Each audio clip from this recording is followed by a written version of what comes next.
Thank you for listening to this message from Waynesboro Free Methodist Church. Our mission is to multiply faithful followers of Jesus Christ. We hope this message helps you along your journey. All right, Mark chapter 8. Guys, I want to, there you are, hi. I want to just go ahead and say real quick that last week we had a very unique gathering. It was a fifth Sunday, which meant we did some things a little bit differently.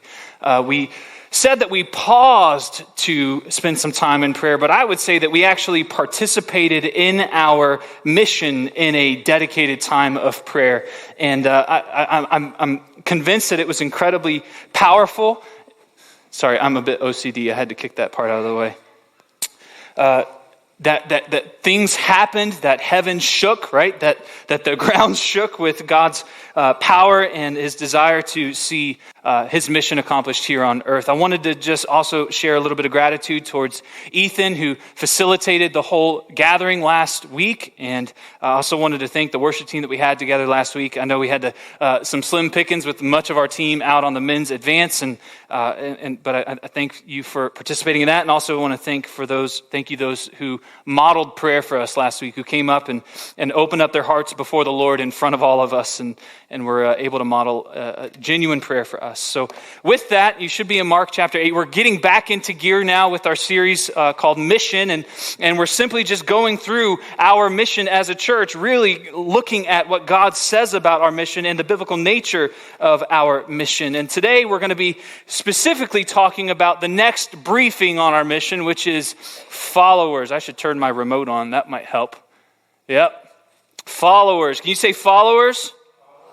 I couldn't hear you. I need you louder. Followers? There it is. That's what we are, right? So we should be in Mark chapter 8. Now, before we get there, guys, we've got a lot of work to do on this word alone. And the reason why is because not only is this a very deep concept, not only is there a lot of truth to be exploring in this, but there's also a lot of baggage that we're going to carry with us as we head into this conversation. And it's going to be a little rough. Right? We've got a lot of baggage from our society, from our culture around us that we're carrying into this conversation, and it's going to be tough. So when you think about it, like today, just today, think about our current context. What comes to mind when you think of the word follower? Social media, right? Social media is actually the reason why the word follower in the last 20 years has seen this massive uptick of usage in literature and whatnot. It's been insane to see how crazy the word follower has started to be reused. And it's used on all these social media platforms. TikTok, it's used on Instagram, it's used on Facebook, it's used on YouTube. And for those of you who don't know what social media is, let me catch you up. It's the worst. That's all I need to say. No, really. So, for example, let's say I wanted to follow our resident philosopher, Joseph Gibson, on some sort of social media platform.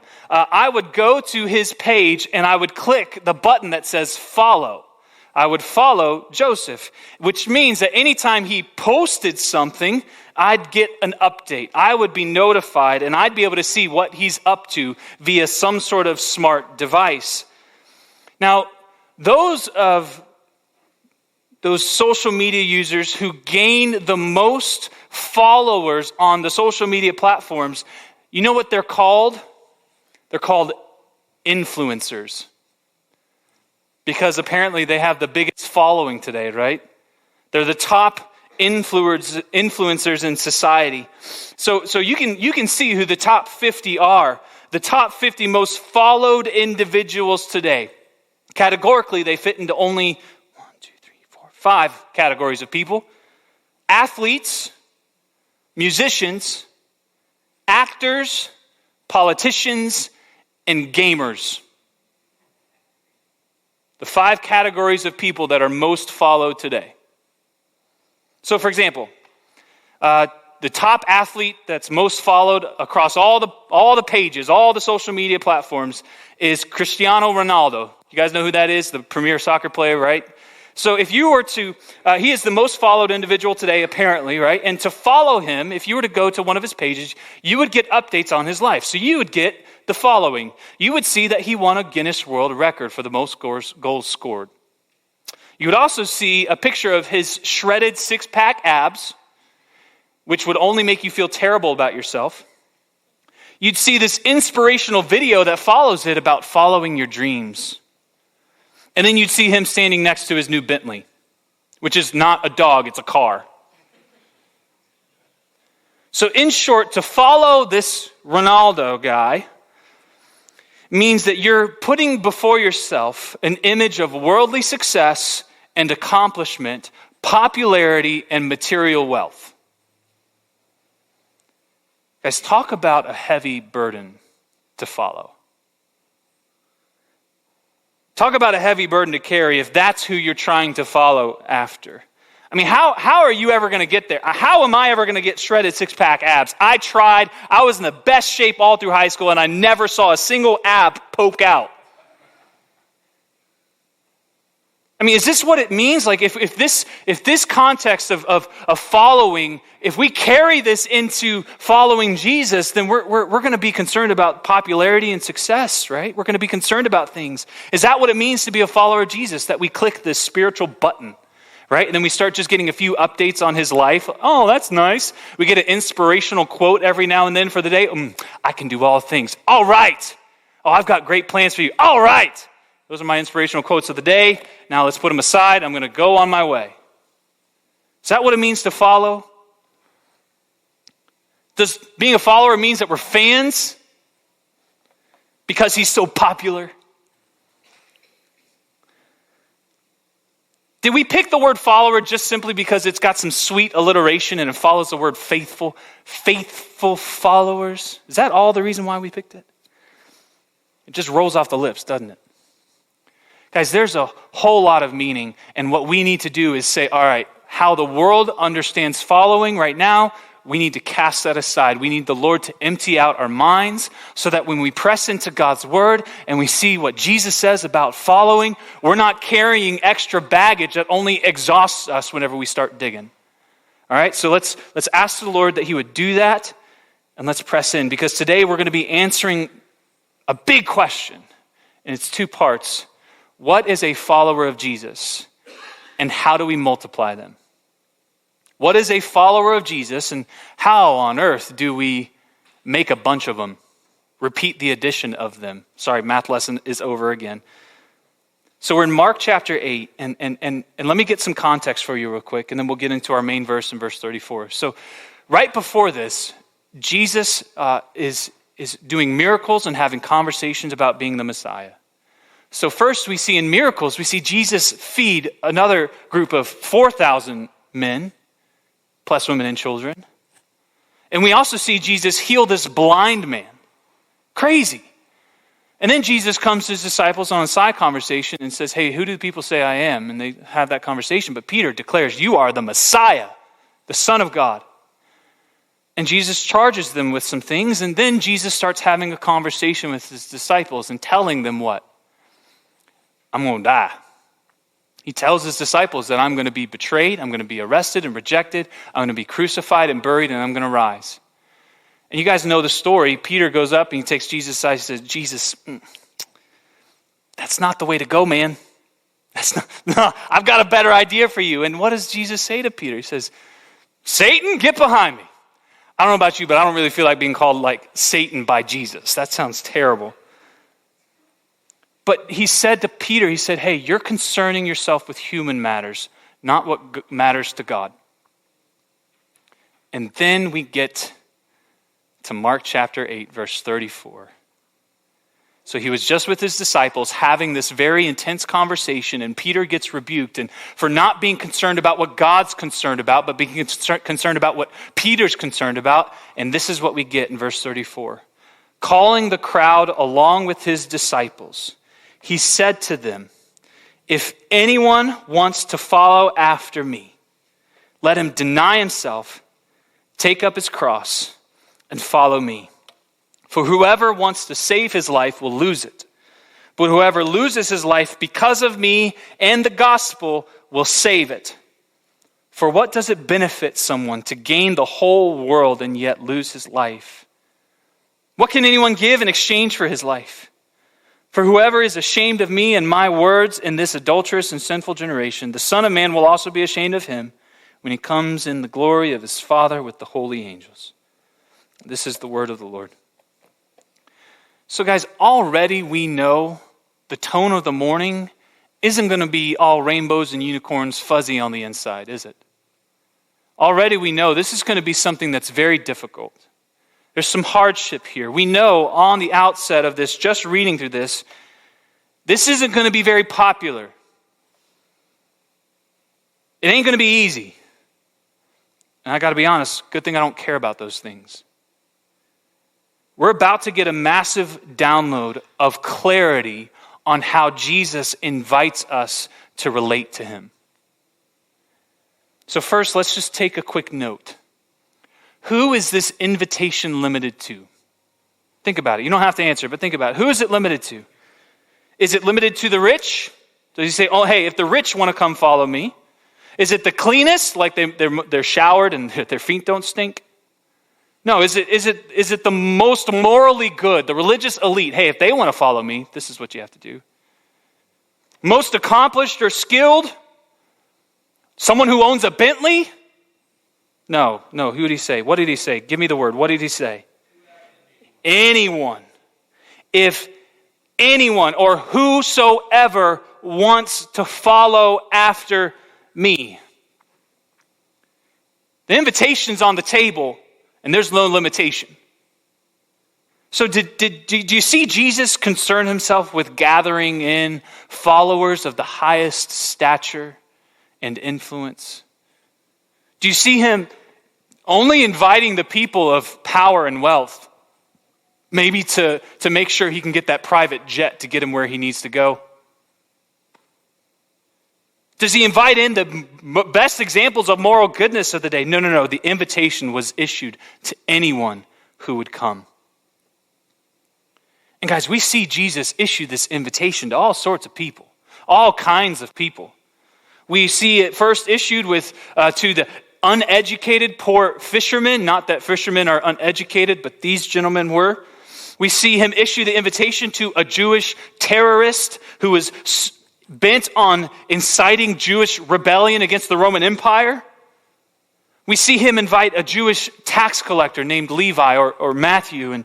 And Matthew had been ostracized by his whole society, as his whole country, because he was a traitor, because he was collecting taxes for the Roman Empire. Not only that, but we also see Jesus go to Matthew's home after he invites him to follow him. And in Mark 2, we see that he's in this house. We see that Jesus is in the house with Matthew, the tax collector, and there are other tax collectors and other sinners there. And the religious elite mock Jesus and criticize him for that. Guys, it's not controversial today, but it was back in the day. Jesus even had women following him. And back then, women, their testimony wasn't even considered valuable. And yet this is who Jesus is inviting in.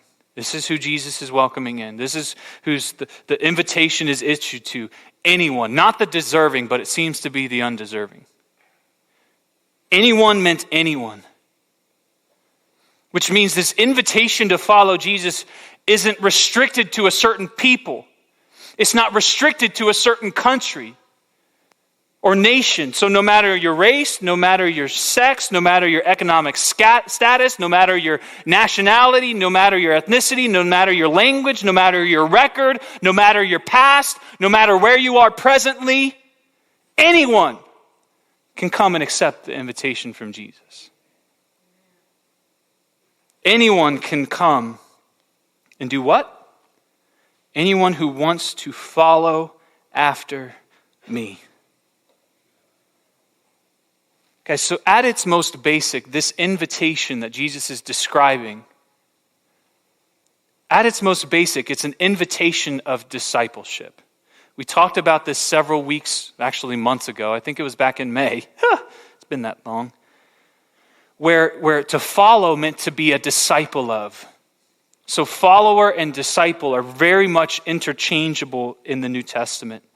So to come and after, to follow Jesus, really is an invitation to come and be his disciple. It means that our allegiance is to him. He is our model. We imitate him. We go where he goes. We do what he does. We say what he says. We love what he loves.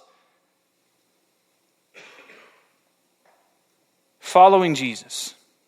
You see, the reality is, brothers and sisters, we're all following something. Always. All of us are always following something.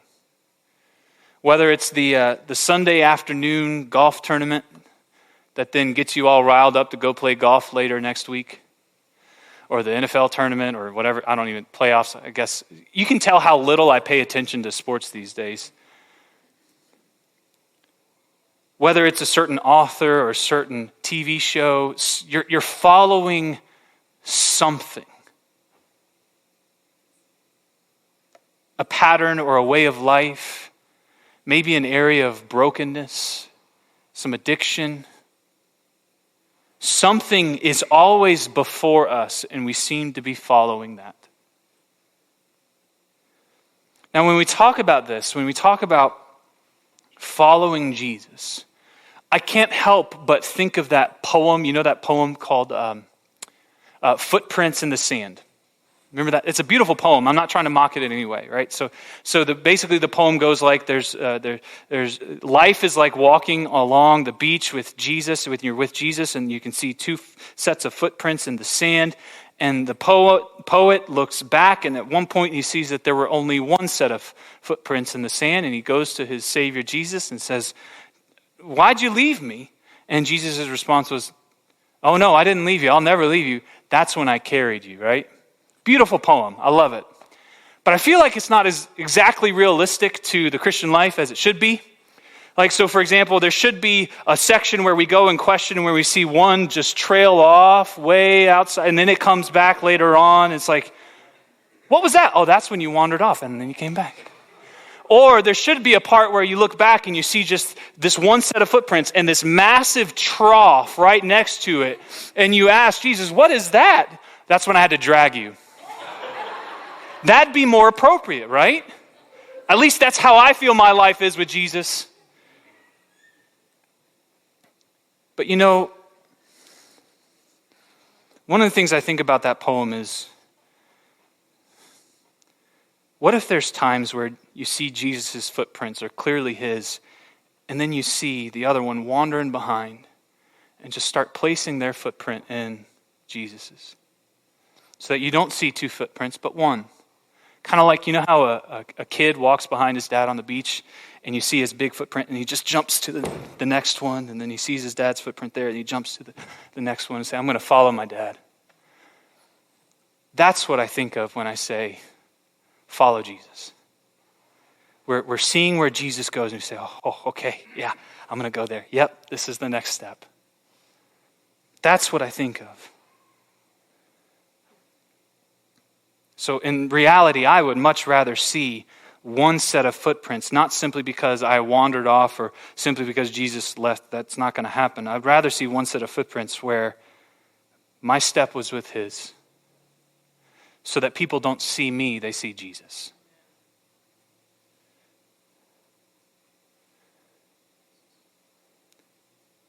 Guys, it's why... So in reality, I'm saying this because we're all following after something, and either it's Jesus or it's the course of this world, and that's what Ephesians 2 says that we've been saved from. We've been saved out of. We've been saved out of following the course of this world. Following Jesus is described as the way, right? Your word is a lamp unto my feet and a light unto my path. The path is the way of Jesus, right? And we see even the New Testament church, they're not at first called Christians. What are they first called? They're called the way. Because they seem to just be placing their steps into the steps that Jesus, the forerunner, laid before them. So come follow me was the invitation that Jesus issued to any who would be his.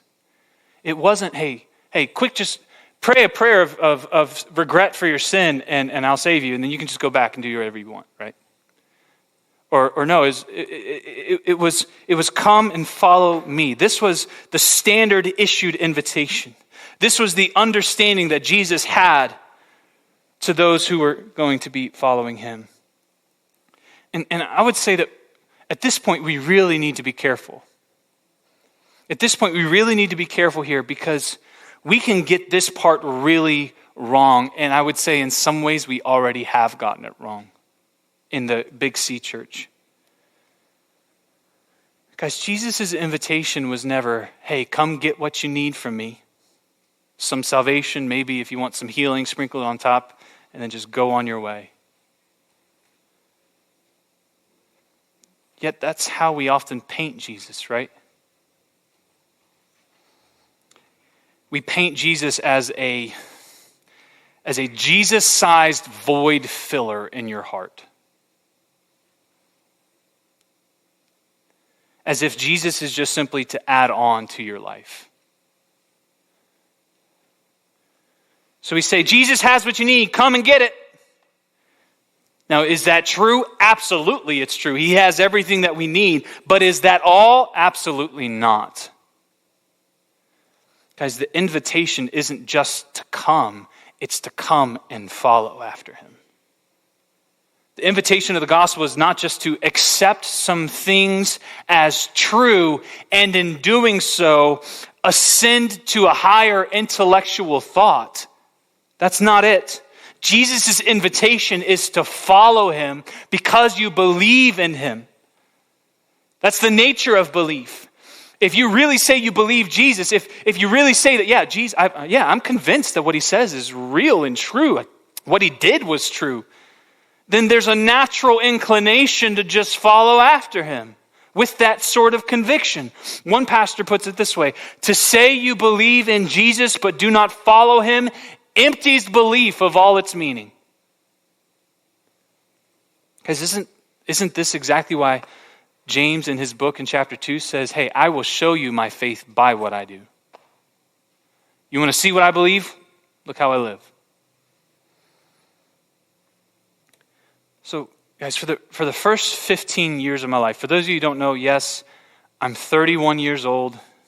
Sorry, I can't get older quicker. But for the first 15 years of my life, I grew up in a Christian environment where the gospel was preached in my home and in my church. I wasn't listening and I couldn't hear it. But I could tell you that I believed Jesus. I could tell you that I believed that he had died on the cross and that he had rose from the dead. That was something that was true. Because I wanted nothing to do with him. I could say that was true, but I had nothing but shame for him. I was totally ashamed of that fact. I'd go to school and I'd totally conceal any conversation about Jesus or going to church. I didn't want people to know.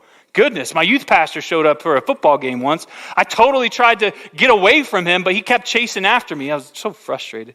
He wanted to say hi and good game, and I wanted to not be associated with him. But Jesus, I didn't love him. I didn't care about him. I didn't desire him. I just saw him as this unpopular, restrictive boss who just wanted to take away all the pleasures that I wanted to find out in the world. So my beliefs about Jesus influenced nothing about me or how I lived until the day God captured my heart with the word about Jesus and his beauty. That Jesus came to offer life to the full, and following him was the path of life. So my concerns with worldliness, my desires and my dreams involved in worldliness, the pleasures that came with worldliness, all of a sudden just weren't my priority anymore. They weren't on the top of the list to indulge. And I can't tell you that was something that I did. That wasn't a work that I did. That was simply God's miraculous grace in regenerating me. So all of a sudden, I found my allegiance was totally to Christ.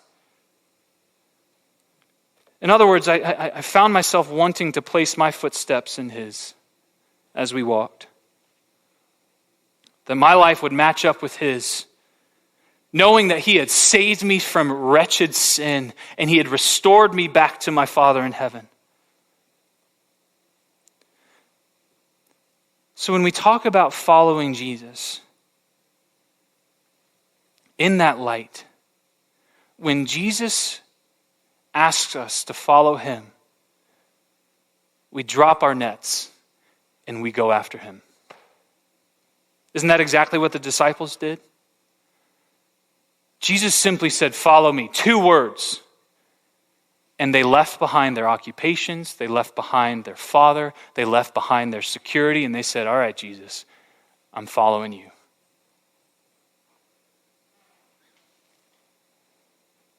So when Jesus asks us to follow him, if he's asking us to leave our jobs, if he's asking us to part ways with people, we follow him.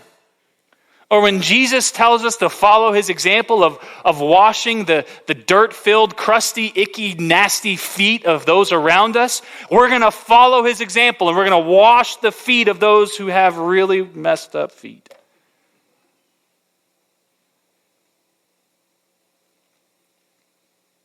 Or when Jesus tells us to follow his example in how we suffer through trials and tribulation and persecution, like he did in 1 Peter 2, we follow his example.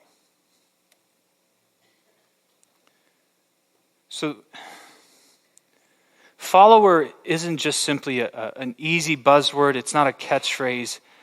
The reason why follower is in our mission is because the word follower primarily describes our relationship to Jesus. Above all else, it's follower. I don't know if y'all remember several years ago, there was the debate on what Christians should call themselves, because certain Christians started calling themselves this, and then certain non-Christians started calling themselves the same thing. And they're like, "Nope, you took our term, now we need to come up with something else," right? So we had Christians, and then we had evangelicals, then we had born-again believers, and we had believers, and we had fans, right? No, the chief description of who we are in relation to Christ is that we are followers of him.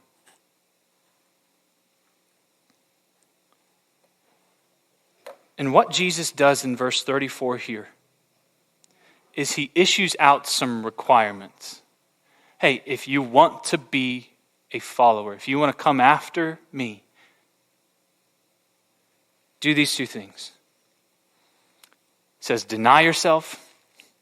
What else does he say? And take up your cross. Deny yourself and take up your cross. We got to go through both of them. So first, let's go through deny yourself. Can you say this with me? 1, 2, 3. Deny yourself. How's that feel rolling off your tongue? Guys, certain groups of people have taken this to mean a spiritual discipline called asceticism. And asceticism is the avoidance or abstinence of any kind of sensual pleasures.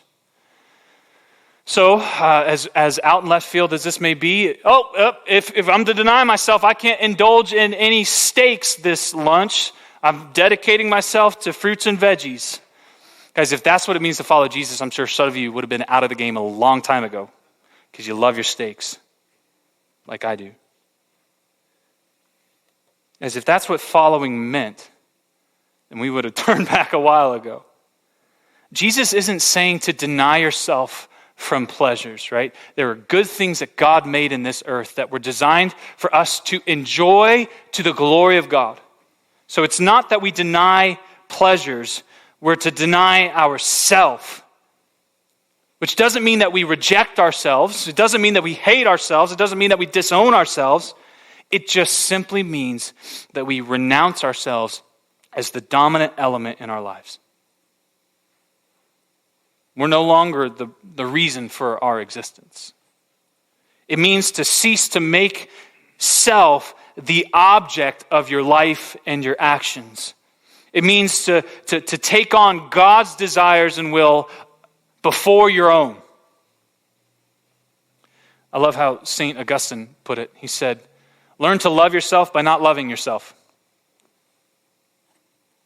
To deny yourself is learning how to love yourself by not loving yourself.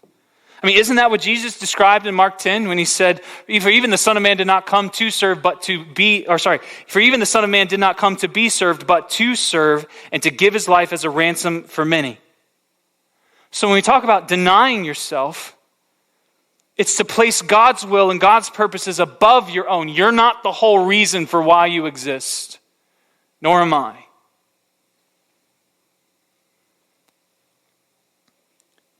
Deny yourself. Now, just a random question. Isn't the opposite of this the whole reason why the world fell into brokenness in the first place? Think about it. Back in Genesis, when Adam and Eve were given a choice to trust God above their own thoughts, to have confidence in the word of the Lord above their own thinking, and believe his word above their own, instead they switched the order.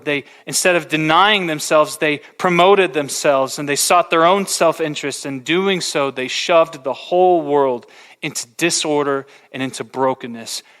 And we lost goodness. Guys, I'm sure you've probably seen this in your own life. When you love yourself above others, you've probably seen it. It just leads to destruction, doesn't it? Those relationships get destroyed pretty quick. Why? Because they become a means to your end.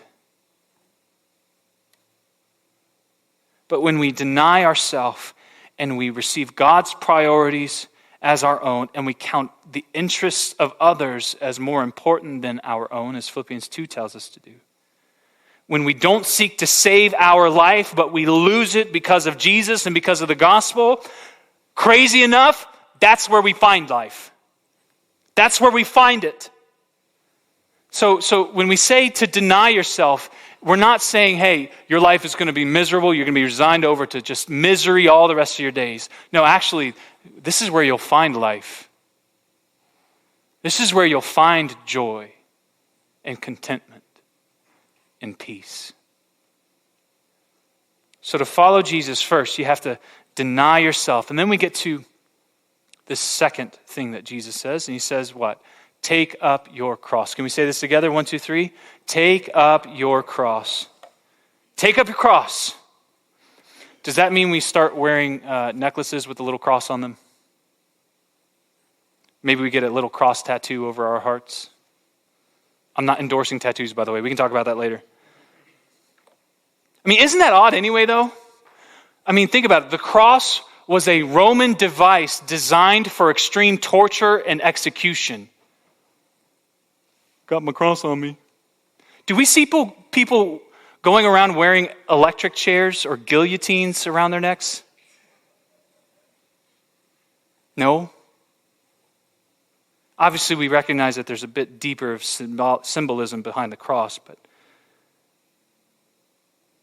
when we say take up your cross, when Jesus invites us and says, hey, take up your cross, does it mean that we start enduring some sort of irritation in our life, or that we've got some massive burden of trial that we're going to have to go, oh, this is the cross that I have to bear. I've got a thorn in my flesh. No, that actually cheapens this. No, to take up your cross in this context literally pictures a man already condemned to die, required to carry his cross to the place of his execution.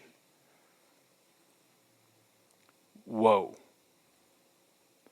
And Jesus is saying, take up your cross. In other words, carry the burden, follow me out to Golgotha. He's literally offering you a cross to carry. Now, yes, this has in view the physical life where we don't deny Jesus, we claim him as our Savior and Lord to the death.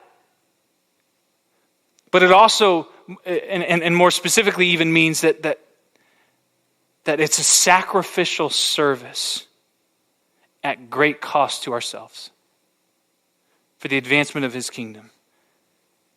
So he offers us a cross, and a cross means it costs your life. I mean, did you notice one of the things he says? If anyone wants to come after me, let him deny himself, take up his cross. He's not talking about himself in the third person like some people do. He's talking about the cross that belongs to you. You've got your own personalized cross at the foot of Jesus' cross. Come pick up yours today. It's got your name on it. In other words, nobody else can carry the cross for you. I can't be your salvation. Nor can your parents.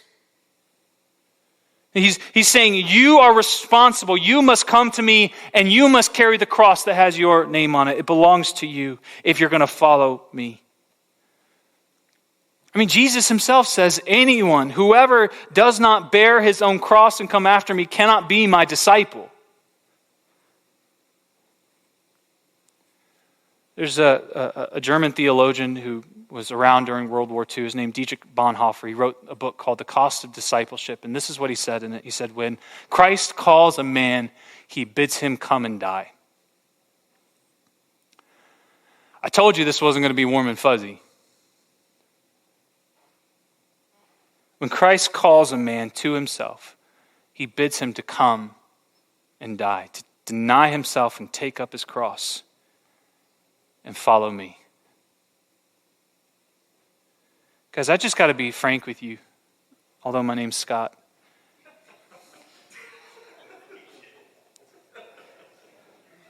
That's not in my notes. I don't know why I said that.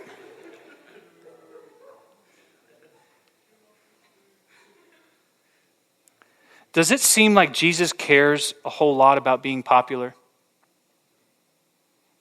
in what he's saying here?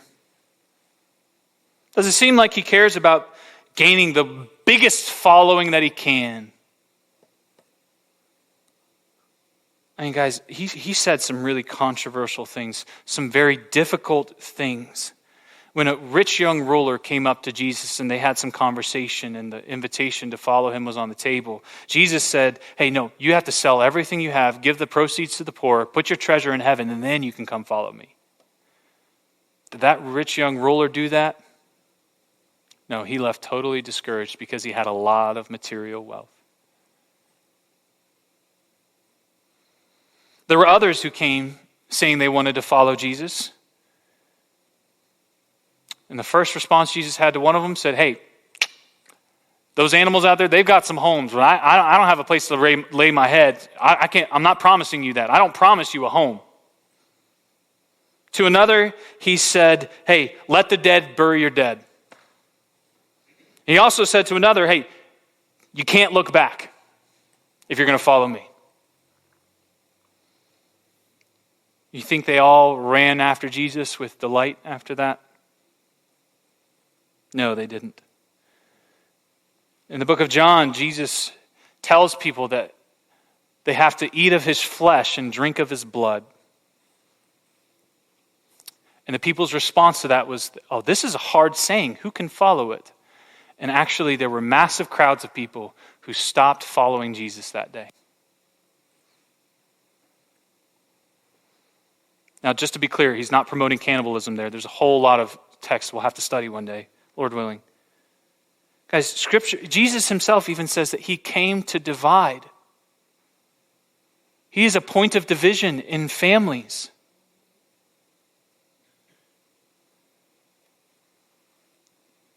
That's why his gate is narrow and the road to it is difficult.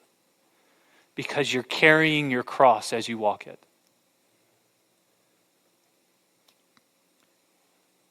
But he says that narrow gate leads to life. That's the way to life. That's the pathway to life. That's why Jesus is called the cornerstone. Because you got some people who just trip over them on their way on the wide road, but you have others who stop and they build their lives upon him. And then when the waters rise and the storm billows roll in, they stand firm.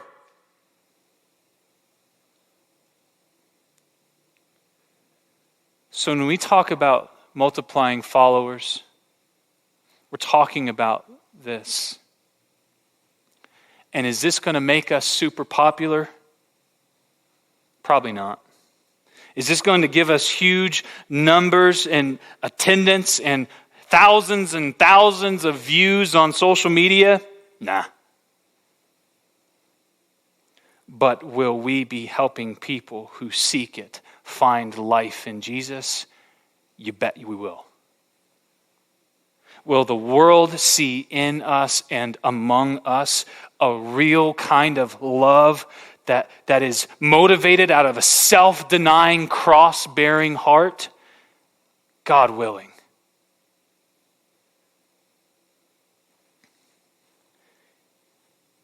Guys, multiplying faithful followers of Jesus Christ wasn't just meant to be a cute phrase. This is what we mean when we say followers. And if I have to put it up as clear as I can, this is literally what we're after. We're after self-denying cross bearers. That's what we're looking to multiply if we're going to be true to what God says about multiplying faithful followers. We're going after people who deny themselves and who take up the cross of Christ and follow him. So are you tracking with me so far? This is heavy. This is hard. You know what's even harder? Well, okay, so this is our mission, right? We're looking to multiply faithful, self-denying, cross-bearing followers of Jesus Christ. That's our mission when we want to accomplish it. So how on earth do we do this? Goodness. This is our mission. How do we multiply these? My goodness. Can we bribe people into doing this, into being this? Do you think Walmart has a few of these stuffed away on their frozen section that we can just go pick up on the way? No. Okay, if we just handed out little cross necklaces that they could wear, is that going to accomplish this? No. Can we force people to be these? No. Guys, the cross that Christ offers them is theirs alone to carry, and they have to receive him. They have to receive him, his words, all that he offers and all that he demands. So, brothers and sisters, in one sense, you and I are completely 100% helpless in accomplishing our mission. I don't know if that's encouraging or discouraging. We are absolutely powerless to make people deny themselves and take up a cross. Which means what? We have to be of the same accord that we must be 100% reliant upon God's grace alone to go after them and to show them the beauty. We are 100% based on God's grace alone to accomplish our mission. It's not going to be fancy preaching or good singing. It's not going to be anything else but God's grace that goes after them.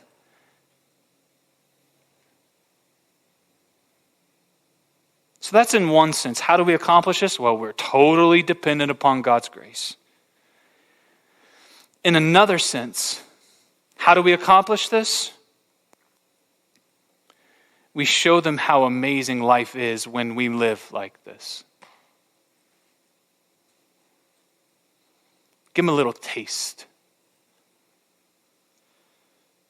If we, you and me, are resolved to put our footsteps into Jesus as he walks and leads the way, as we deny ourselves and as we take up our own cross, people around us are going to start seeing and they're going to start noticing.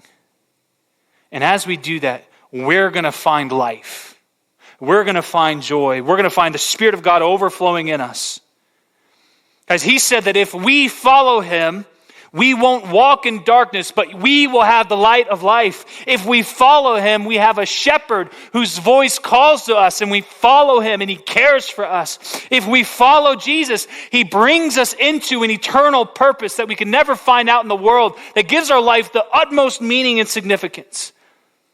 And if you and I live in this world but not of this world, if we reject the current cultural mandate that to deny yourself is hypocrisy and to embrace all that you are is the best thing for you, if we deny that crap and we receive the truth that to deny ourselves and pick up our crosses is the way of following Jesus, there and then will our words and our lives be more persuasive to people around us and show them just how beautiful, self-denying, cross-bearing following of Jesus really is. So if anything, our priority and our mission isn't external. Our priority and our mission is, how am I following Jesus? How can I deny myself and take up my cross? And who might join me on the way? There, and only there, will we multiply faithful followers of Jesus Christ. We hope this message helps you multiply faithful followers of Jesus Christ. For more information about our church, please visit waynesborofm.com.